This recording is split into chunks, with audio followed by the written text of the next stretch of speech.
¿Qué tal? El gusto de saludarles una nueva entrega de Perspectiva Real, para dialogar en esta ocasión con el senador nacionalista Sergio Botana, a quien le agradecemos volver a conversar. Qué lindo, Guillermo. Siempre me quedan en el recuerdo y presentes los reportajes que hemos hecho contigo por la claridad de rumbo que siempre le impones al reportaje en sí.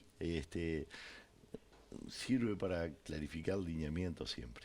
Le agradezco. Hablamos cuando era diputado, intendente, Sí, senador. sí. Hemos charlado bastante. Y hemos hablado en la televisión y hemos hablado en medios escritos también. También. Sergio Botana, para nosotros, para el general, en Melo es Luis Sergio. Bueno. En Melo se le conoce, usted camina a él, Luis Sergio. A veces sí, a veces es Luis Sergio, a veces Sergio. Economista. Economista, sí, de una preciosa vivencia en la Facultad de Ciencias Económicas, en tiempos de una figura como la del contador Astori, que, bueno, lo perdiéramos la semana pasada, lo perdió el Uruguay. Nosotros arrancamos en dictadura y por lo tanto con examen de ingreso, gremialismo en FUESI, Río Negro 1210, ahí nos reuníamos los estudiantes de Ciencias Económicas hace 40 años. Soy generación 83, soy de esa etapa de militancia. Votamos a Astori para decano en aquella primera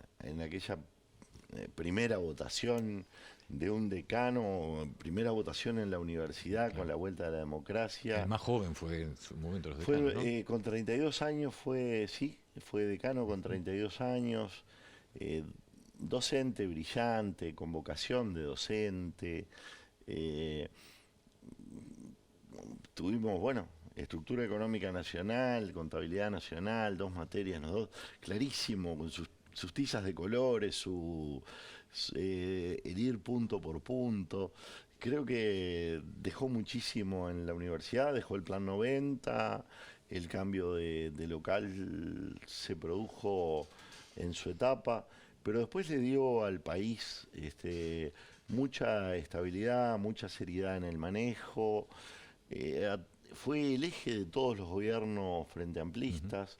Es una enorme pérdida para la República, porque era un hombre que en la coincidencia o en la discrepancia imponía el respeto, porque le imponía racionalidad a todos sus actos.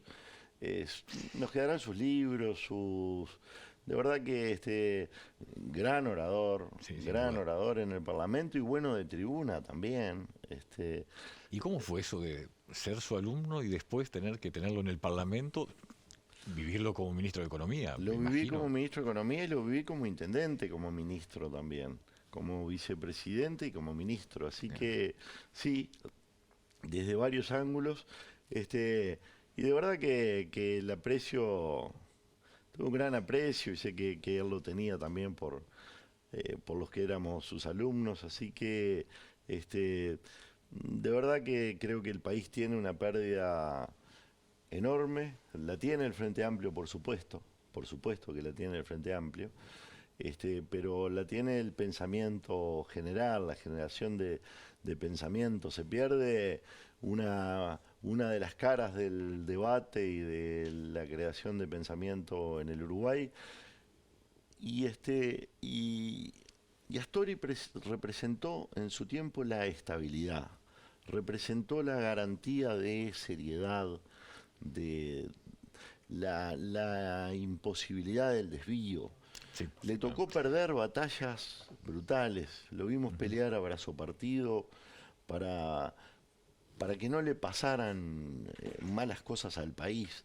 Sé que aquel día de la crisis del 2002, en la cual el Frente Amplio no votó la solución, el voto de Astori hubiera estado.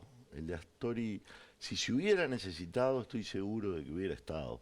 Porque él quería votar, asumió por disciplina partidaria no acompañar la solución que evitó el default, pero tengo la certeza de que Astori hubiera votado lo que era necesario si ello se hubiera requerido. Sí, hay mucha gente de varios partidos que dicen que fue el presidente que el Uruguay se perdió, ¿no? Ah, bueno. Es una frase Bueno, sí, muy sí. especial, ¿no? Sí. Bueno, Sí. de hecho la izquierda cuando asume el gobierno Pero por primera vez... es el eje de Sí, esos sí. gobiernos, como ministro, como vicepresidente, pero siempre marcando un rumbo de seriedad. Marcando rumbo de seriedad. Y cuando hubo cosas difíciles en su gobierno, actos de corrupción, quejas sobre todo, siempre mantuvo también una línea que pesaba dentro del Frente Amplio.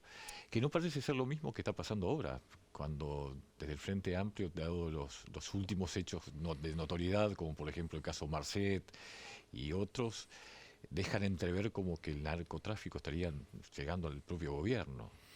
Hay gente en filas de que con una historia eso capaz no pasaba. Bueno, yo he visto al Frente Amplio hablando cualquier cosa desde el primer día que empezó este gobierno. Desde que en la pandemia, que empezaron a manifestar y a tamborilear el sábado siguiente como si el bichito se fuera a ir con el ruido, y después en contra, y después el invento aquel de encerrar a todo el mundo en las casas y quitarle a la gente la posibilidad de trabajar y darle una rentita obligatoria para hacerlo dependiente del Estado de por vida. Bueno, y ahora, de verdad, que yo no veo la ligazón entre el narcotráfico y el gobierno, sinceramente, porque si la viera sería el primero en salir a dar la pelea. Que con un pasaporte que el gobierno mandó, un narco tomó un avión y se fue para otro lado. Bueno, el pasaporte había que mandarlo, pero este narco se escapó en Medio Oriente. Moravito salió caminando de la cárcel en el Uruguay, acá a escasas cuadras. De verdad que no, de verdad que es difícil de entender esta acusación, porque además, si uno mira las ataduras de los personajes, con quién tienen vínculos, bueno, no es precisamente el vínculo de este gobierno el que tiene ese narcotraficante, que además, toda la historia de ese narcotraficante se produce en los gobiernos del Frente Amplio, lo cual, bueno, no me da tampoco el derecho a mí de acusar al Frente Amplio en ese sentido, pero yo creo que se les está yendo la mano.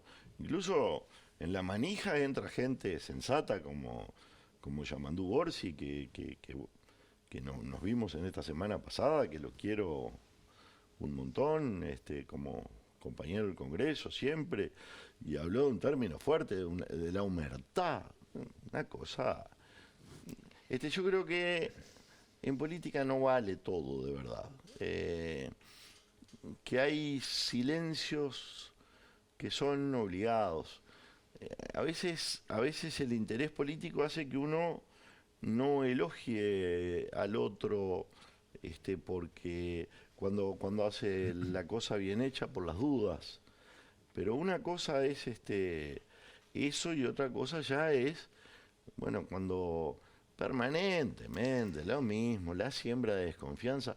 ¿No se dan cuenta que cuando dan esas manijas, hacen ese tipo de suposiciones, mandan informaciones a la prensa internacional, no nos están quitando ni un solo voto, que ese es el interés que tienen, y lo que están haciendo es irresponsablemente desprestigiando al Uruguay? Porque no es que ganen algo con desprestigiar al gobierno del Uruguay, están desprestigiando al Uruguay de todos. Entonces, yo sinceramente no consigo entender, porque hasta ahora pregunto, ¿dónde está la vinculación de una cosa con la otra? Que le mandaron un pasaporte, que el otro le dijo que entrara por atrás a un garaje. Bueno, ¿qué tiene que ver una cosa con con la otra. Claro. Ahora, senador, sacando el tema de la ligazón, como llama usted, que marca el Frente Amplio con el gobierno, o que gente, el Frente Amplio ha tratado de... hubo renuncias en torno a este tema, renuncias importantes. Hacemos una pausa y analizamos esto y cómo ve al gobierno en su salud, en la medida en que está el caso Penades también, el caso de Salto Grande. Hacemos la pausa y continuamos dialogando con Sergio Botana.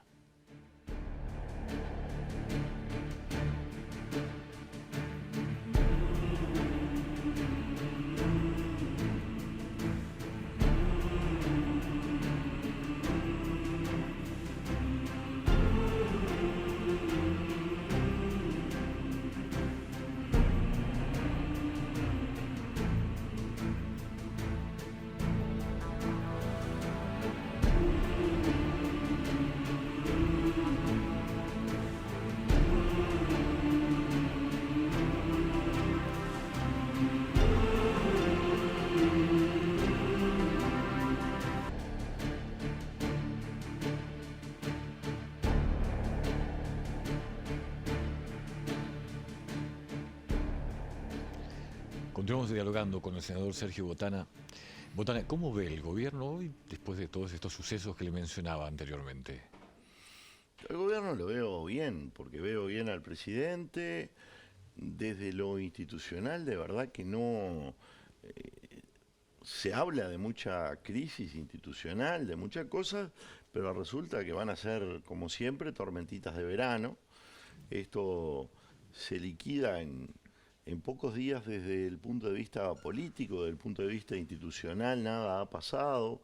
En todo caso, lo que hay es una gran fortaleza de las instituciones y lo que hay es mucha vergüenza en la cara de parte del gobierno. Lo de la renuncia de los ministros, bueno, lo hacen no por temas de ilegalidades, no por temas de fallas en el funcionamiento institucional, sencillamente porque esos episodios personales, eso de lo que se les grabó de alguna conversación al canciller, hace que el canciller diga, bueno, esto me puede hacer perder un poco de autoridad, voy a sembrar alguna mala consecuencia política sobre el gobierno, mejor es tiempo de retirarme.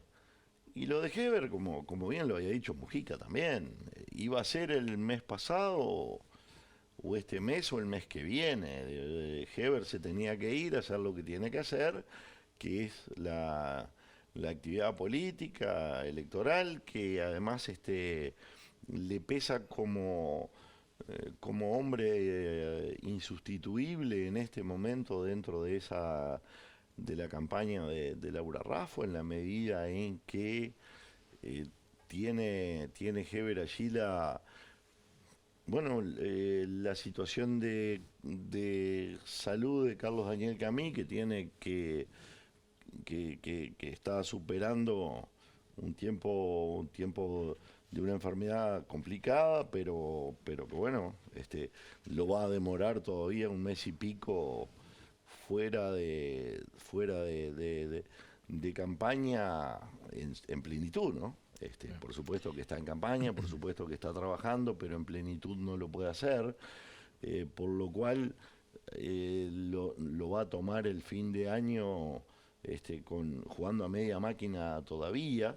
Y bueno, y después lo que mencionabas del tema de Gustavo Penades, que obviamente afecta a la organización de la candidatura, entonces Heber iba a tener que ir para allí, porque además en este episodio de Heber no hay nada, ¿no? Se le ha hablado de una cosa o de la otra, pero si hay alguien que no participó en este episodio en nada, Heber no tiene participación en este episodio, pero decidió que era el tiempo ya de empezar a tener actividad política. Le presentó al presidente esa idea, al presidente, bueno, al final entendieron lo mismo. Había un poquito de inquietud adentro de la coalición, entonces era bueno pegar un tajo grande, sí, grande, pero tranquilizador. Todos estos temas han dejado de lado otros de importancia que hacen al país, al hoy y al futuro, como por ejemplo la propuesta del PIT-CNT y apoyada por algunos sectores del Frente Amplio de juntar firmas por la reforma de la seguridad social. ¿Cómo observa esta situación? Bueno, otro acto de irresponsabilidad del PIT-CNT. A la reforma la pidió el profesor Astori. Habló de lo imprescindible que era. A la reforma la pidió Tabaré Vázquez. A la reforma ha insistido en ella José Mujica.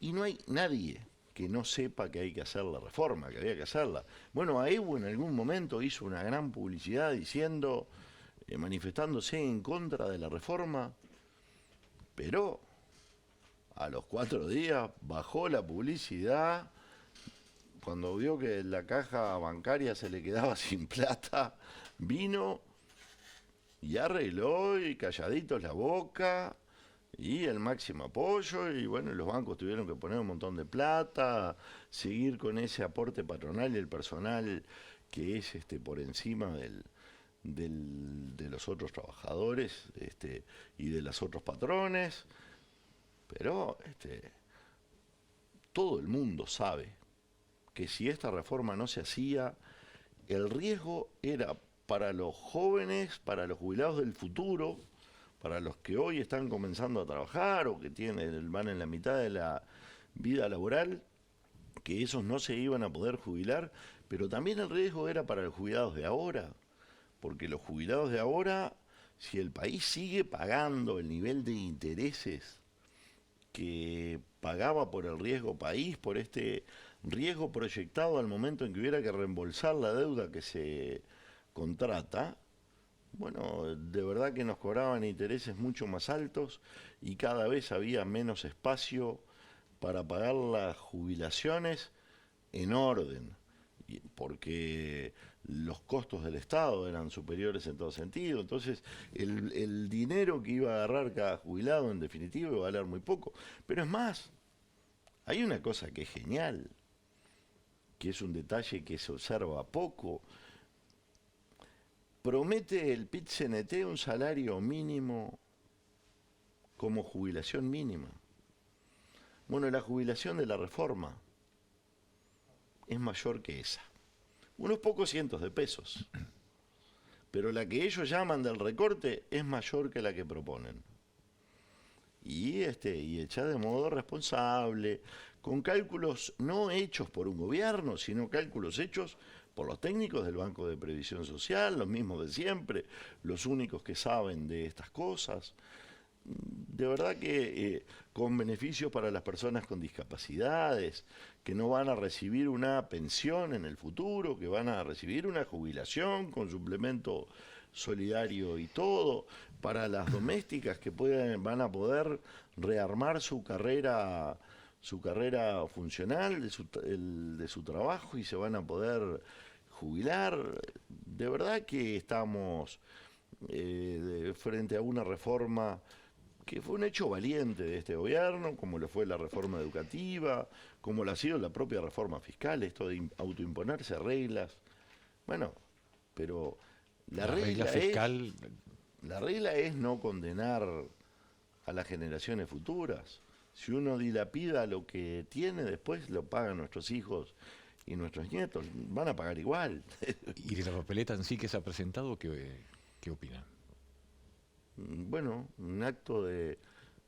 No va a tener el respaldo popular, porque el Uruguay es un país de gente absolutamente responsable. Yo sinceramente que esto de hacer política a la ligera con irresponsabilidad, la verdad que poco lo puedo entender. Cuando hay tanto motivo para hacer cosas lindas en el país, para salir juntos en cosas... Claro. El PIT-CNT es la central sindical de los empleados públicos, de los de sueldito seguro a fin de mes. Porque antes era el del UNRWA, el del ZUNCA, el de los empleados del comercio, de los que se jugaban en la intemperie de la vida.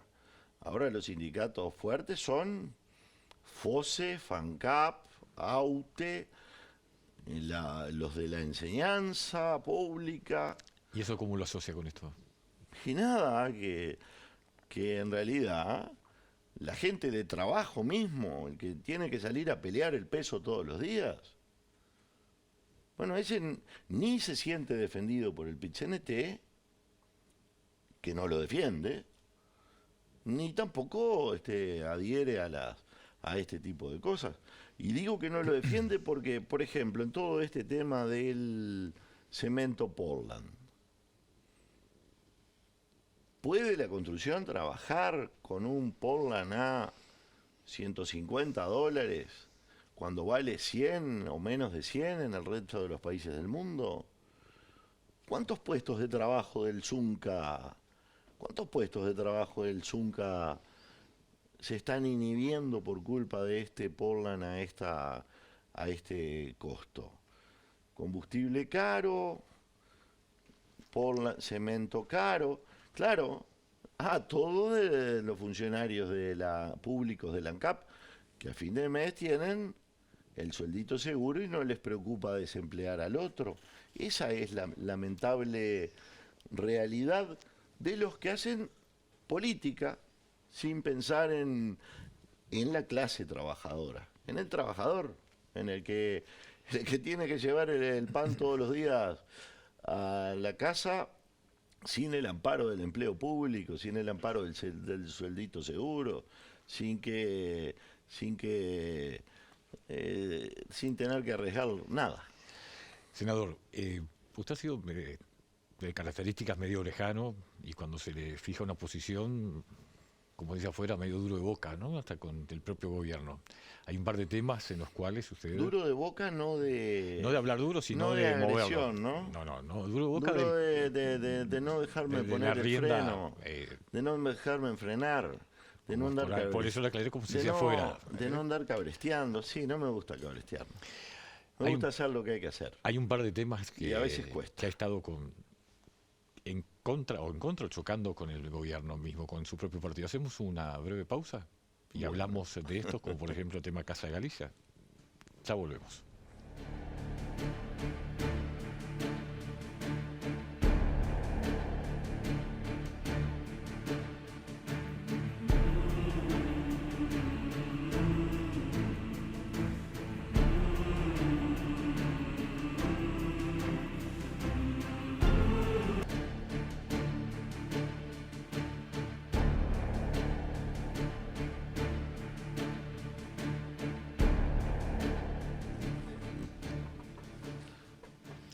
Senador, le decía duro de boca por los caballos, ¿no? Que vamos a aclarar a los montevideanos por duda que no conozcan el tema, pero la gente del interior sabe, sí. Cuando el caballo es duro de boca cuesta llevarlo para un lado o para otro, hay que hacer fuerza. Pero hay temas en los cuales usted ha trabajado. Yo le he mencionado el tema Casa de Galicia, pero vamos a dejarlo para después. Arrancar, por ejemplo, el tema de deudores en URs del Banco Hipotecario. Y usted presentó un proyecto y, sin embargo, no es lo que la ministra de Economía quería, ¿no? Con Camí trabajamos eso. Mire, la ministra de Economía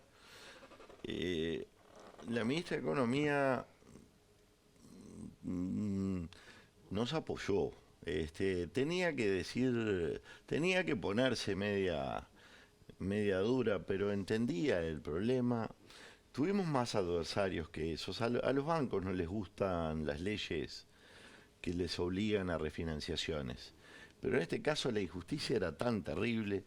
Gente que compró una casa, le dijeron, pagá un alquiler caro y la casa va a ser tuya. ¿Y cuánto? 25 años, y a los 25 años lo que tenían era una deuda inalcanzable, una casa que valía 80, 90, 100 mil dólares y una deuda de 350. Todo por una cuestión de crecimiento de una moneda por encima de la otra, y sin que el banco le diera la oportunidad a la gente de salirse de ese corsé de la UR Entonces hay que asumir esas responsabilidades de lo público, y es cierto, obligamos al Estado a hacerlo, y bueno, y está por ser ley. Nos emocionó mucho la jornada en el Senado donde se votó ese proyecto que presentamos con Carlos Daniel Camilla y también con Coutinho mucho porque él había presentado otro proyecto y este y enganchamos con él y con bueno y los legisladores de Cabildo Abierto también, y especialmente el actual ministro Lozano trabajó con nosotros, los deudores del Banco Hipotecario, esas familias que tanto han sufrido y que en definitiva fueron a todos lados y siempre en una actitud constructiva, en tratar de hacer comprender el, el problema, en algún momento hasta, bueno, hasta en alguna discrepancia interna que tuvimos nosotros, la vinieron a zanjar los propios deudores con un espíritu de grandeza increíble. Ahora, De ¿eso verdad, lo votó el Partido Nacional el proyecto? En el Senado lo, no. a esa solución al final la terminamos votando por unanimidad. Y eso fue muy lindo. Fue emocionante. Y sabes el peso que le da eso a una decisión. Sí, por eso, Cuando ¿no? el Senado todo evoluciona en ese sentido. Y queremos que en diputados sea lo mismo. Queremos que, porque eso habla del Uruguay, ese es el Uruguay. Y, El que no anda haciendo regalías porque sí, pero que comprende los dramas y la sociales. solución por dónde pasa. Al que ha pagado durante 40 años se le extingue la deuda, a medida que se va llegando a los 40 años se extingue la deuda, y el que no ha llegado a los 40 años y debe menos de 10, la deuda se le ajusta a tasa cero, o sea que cada pesito que pone va a matar deuda. Y bueno, y si no, con una tasa más baja del orden del 2,5%, lo cual hace que la cuota haga que la deuda se liquide más rápido. Por lo menos se le ve el fin al drama, se le ve el final. Y ahora vamos al tema Casa de Galicia. Los créditos laborales de trabajadores de Casa de Galicia, que también, ahí sí que Sí, no le llevaban su posición. en Casa de Galicia lo que hubo fue, desde mi punto de vista, un error del gobierno. Eh, no sé, no entendí muy bien cómo se hicieron los cálculos. Yo dije que se arreglaba ese tema con 7 millones de dólares y que iba a costar 50, y estaba mirando solo la deuda garantizada. Al final, bueno, va a costar 70 con esta solución que nosotros acabamos de votar en el Senado y en diputados, y si no iba a costar más de 100, porque nadie iba a aceptar, ningún trabajador iba a aceptar de que le dieran 170.000 pesos y a la casa. 170.000 pesos es despido de un gurí que trabaja en un kiosco y tiene 0 especialización. Esta hay gente con especialización, con trayectoria, que de alguna manera, bueno, fue manoseada y el Estado intervino. El Estado intervino desde el Poder Ejecutivo, intervino con la ley en el Poder Legislativo, que también somos Estado, e intervino con la justicia, que también es Estado. O sea que intervino por 3 lados distintos, por ACE, que debió dar otra solución, debió tener otra voluntad y debió, en todo caso, presentarse también al remate de Casa de Galicia a pujar, haciendo subir la masa del concordato para hacer que los trabajadores recibieran, en todo caso, una cifra mayor. Así que bueno, pero lo que hicimos no es nada excepcional, ¿eh?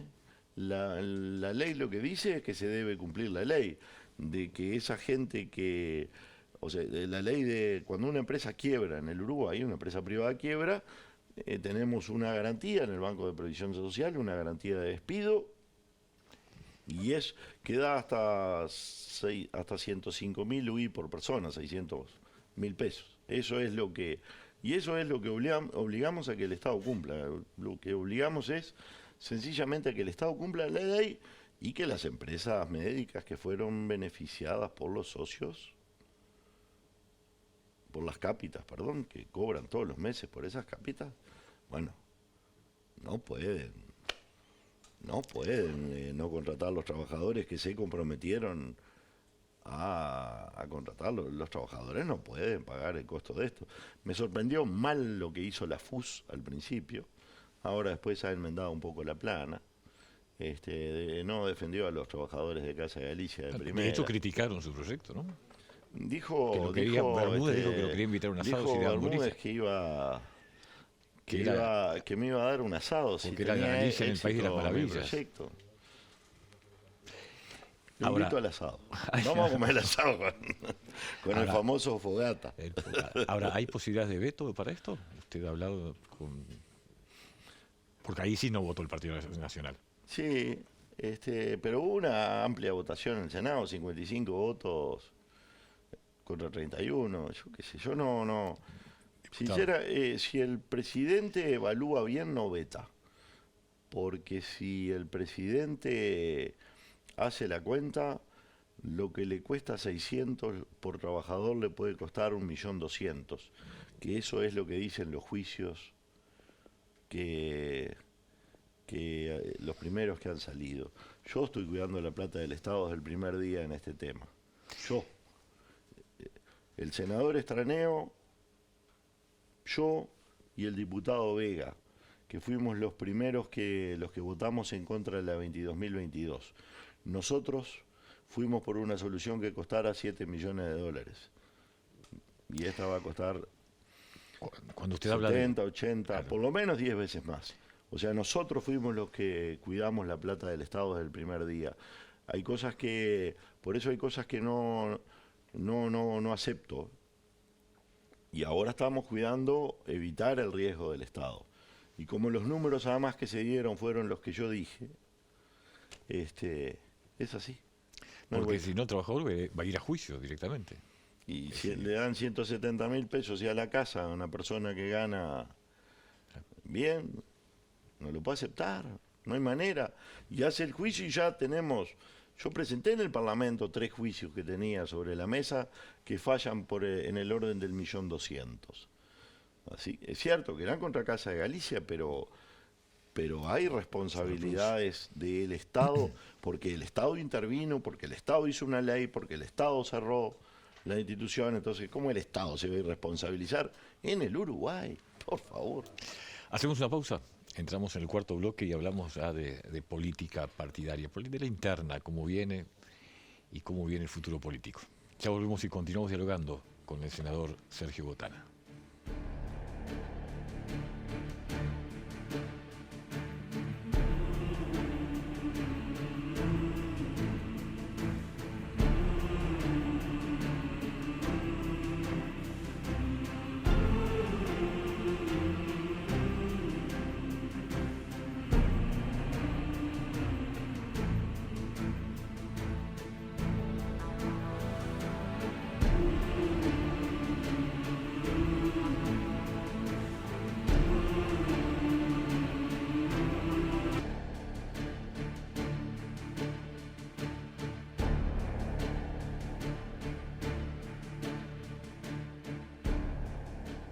Senador, cuando se hizo la reforma se dijo que era para cortar los tiempos electorales en su momento y resulta que ahora estamos 1 año y medio de campaña electoral, ¿no?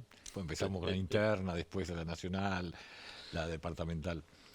Pero en todo caso, ¿en qué está usted políticamente? Es decir, esta unión que ha hecho ya con la gente de Javier García, ¿tiene candidato?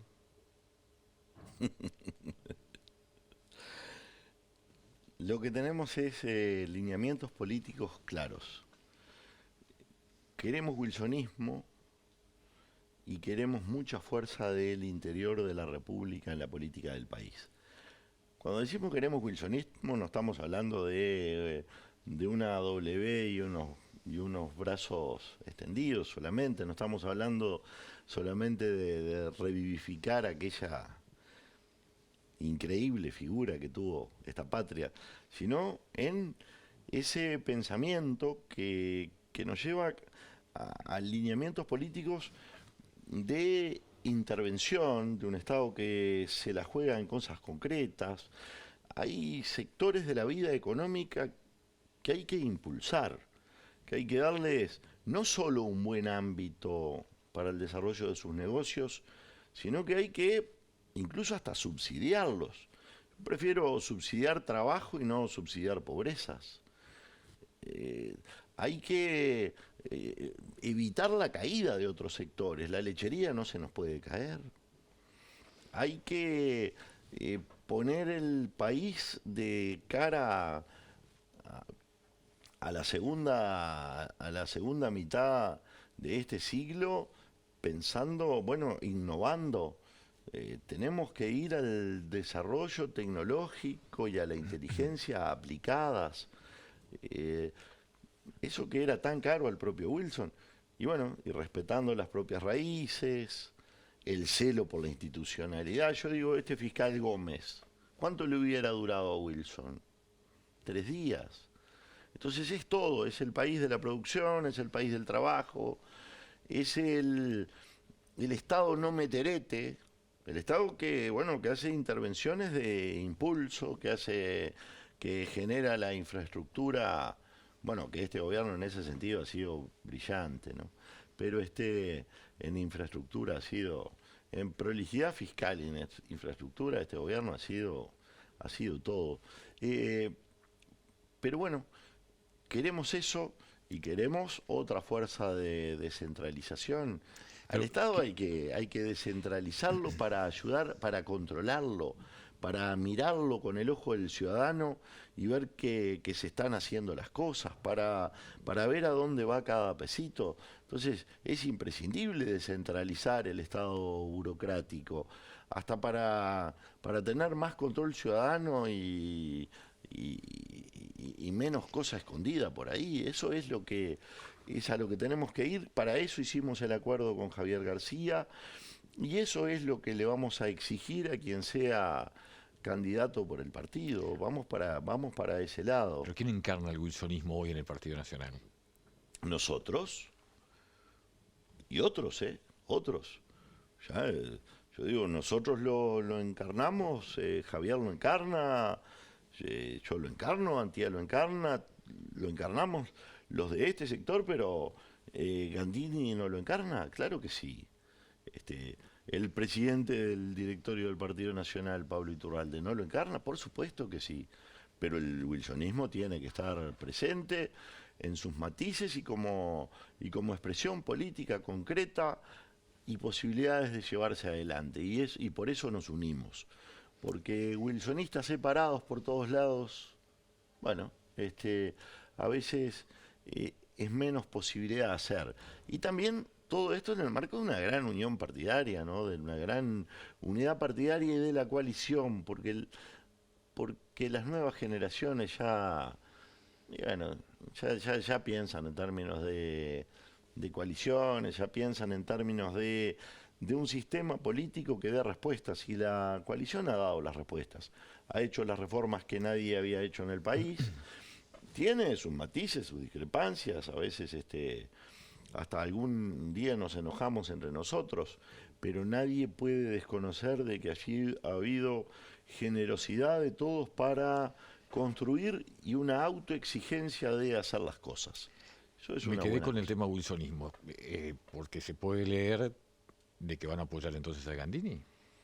No, se debe leer de que vamos a apoyar la unidad partidaria, se debe leer de que vamos a apoyar una línea política que nos asegure de que el wilsonismo va a estar vigente en ese sentido que lo he dicho, no en la cosa anquilosada, no solo en repetir lo anterior, sino en la simbología anterior, sino en lo que era Wilson, que era el pensamiento hacia adelante, y bueno, y si no es posible hacerlo junto con otros, lo haremos solos, porque potencia tenemos. Pero si nos podemos unir y si podemos unir a todo el partido, mucho mejor. ¿Qué implica lo que usted dice cuando usted dice que el interior tenga mayor peso político?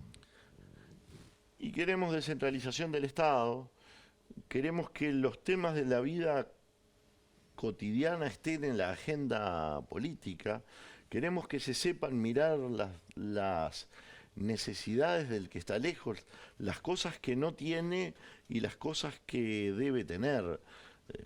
¿Cómo vamos a compensar la diferencia en el ingreso de los hogares que existe entre el hombre y la mujer que vive en el interior y el que vive en la capital? Y bueno, hay solo una receta, es educación y posibilidades de infraestructura para que mañana pueda producir y trabajar.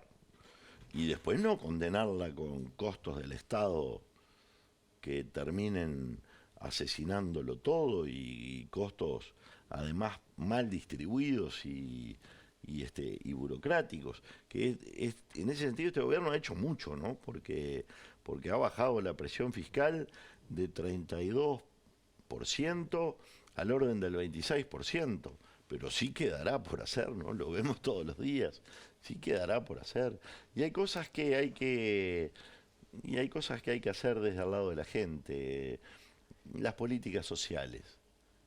No se le mejora la vida a una persona mandándole por tarjetita en un cartoncito una plata. Ayuda, claro que ayuda.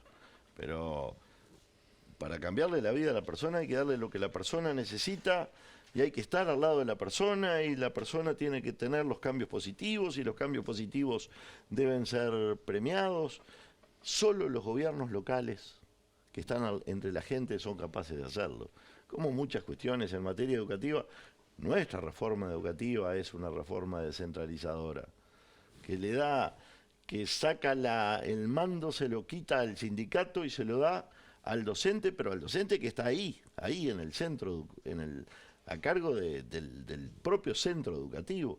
Ese es el tipo de cosas que el país debe hacer y que deberíamos hacerla por consenso general, pensando en educación, pensando en la salud, la vivienda. El Uruguay no va a resolver más el tema de la vivienda hasta que no lo descentralice. No puede ser que el 90% de la plata se quede en burocracia y no se concrete en las viviendas. ¿Pero por qué pasa eso? Y porque es imposible hacer algo tan complejo a tanta distancia. Uno ve esfuerzos enormes, gente inteligente, con disciplina, y cuando pasa raya, hasta los que trabajaron bien y mucho tienen éxito relativo, cuando en realidad eso hecho en la comunidad es tan simple. Usted viene de una zona, o ha sido intendente de Cerro Largo, una zona del país que ha sido de las más castigadas en su momento, con muchas carencias. Ahora tenemos el litoral con los grandes problemas de Argentina. ¿Cómo se apoya, se ayuda o cómo se puede levantar todo esto? Hacemos una pausa y entramos al último bloque de Perspectiva Real y hablamos sobre el particular.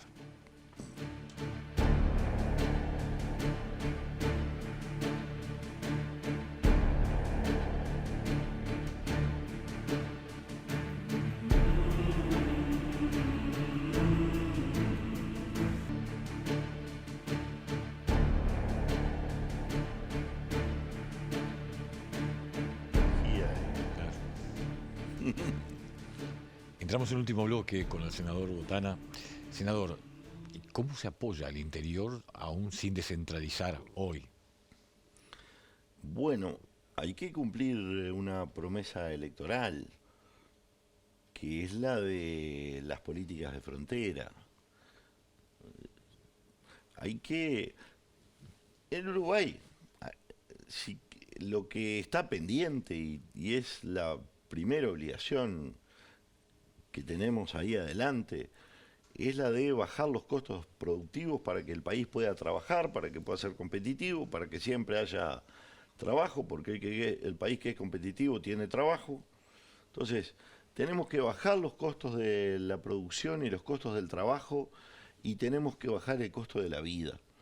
Y en el tema de las fronteras todas, el Uruguay no puede darse el lujo de tener esta diferencia de precios con el otro lado, y lo que no podemos hacer es caer en el mensaje facilista de decir, no, esto es culpa de la Argentina, no podemos hacer nada. No, no podemos, sí. Yo mismo he presentado un proyecto de ley que después lo acordamos con el del senador Manini, incorporando las propuestas que él había tirado sobre la mesa, a las nuestras, y al debate con el senador Tabaré Viera en aquel momento y el senador Coutinho, y nos fuimos poniendo de acuerdo en medidas que son las lógicas de la frontera. Bueno, si tengo esa enorme diferencia de precios, tengo que abatir la diferencia de precios. Y para eso tengo que habilitar la importación. Y yo digo, bueno, a ver, ¿perjudico a alguien si habilito la importación?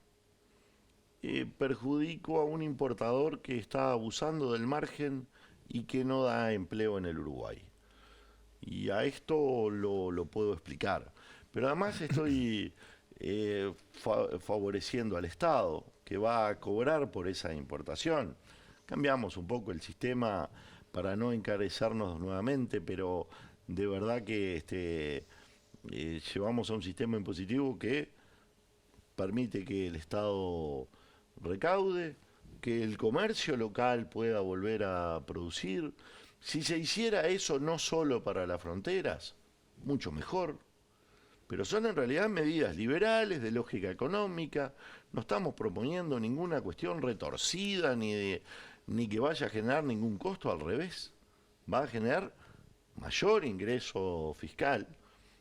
¿Y esa propuesta? No puede ser que un producto, un tubito de pasta de dientes, sale del mismo lugar en San Pablo o en Buenos Aires, viene dentro del Brasil por la vía minorista, con los costos que ello conlleva, paga los impuestos directos y los indirectos y llega a la frontera a determinado precio, y el mismo producto sale del mismo lugar, pero a precio mayorista, con una ventaja en ese sentido, sin pagar impuestos directos, con devolución de impuestos indirectos, entra al puerto de Montevideo con arancel cero y llega al mismo lugar de frontera a 4 veces más. O Bueno, 5. o 5.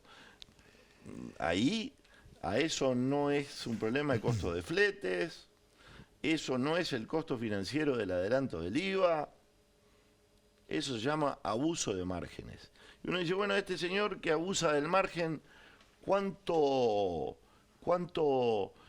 empleo me da? 8 empleos, 10 empleos.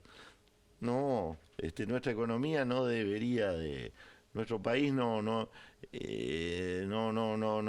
se debería autocondenar a beneficiar ¿Y en qué está eso? gente que esté simplemente especulando, no. Eso está, bueno, a la espera de alguna iniciativa del Poder Ejecutivo para ser tratado. Es materia pendiente. Me ha sorprendido que no hayamos sido capaces de resolver eso. Por supuesto que en un gobierno que ha resuelto tantas cosas, es un punto. Pero, bueno, hay mucha gente que está pasando mal a causa de esa situación y deberíamos resolverla. Me consta algún estudio que está haciendo el Ministerio de Economía respecto de la formación de los precios, que va a tener consecuencias en este sentido. Pero bueno, me gustaría la verdad que agilizar ese proceso. Senador, hay muchos temas para hablar, pero el tiempo se nos ha ido. ¿Cerro Largo? ¿Cómo está? No el fútbol, ¿no? De Cerro Largo, departamento. Bueno, en el deporte venimos bien en todo. Cerro Largo departamento es un departamento que está produciendo, que está trabajando, que está sufriendo los avatares de la desventaja comercial. Nos arreglamos, pero de verdad que de verdad que los bajos ingresos a los que venimos condenados desde hace décadas se empiezan a sentir y se empiezan a ver en aspectos en los cuales Cerro Largo fue siempre muy rico. Cerro Largo produjo las mejores letras del Uruguay.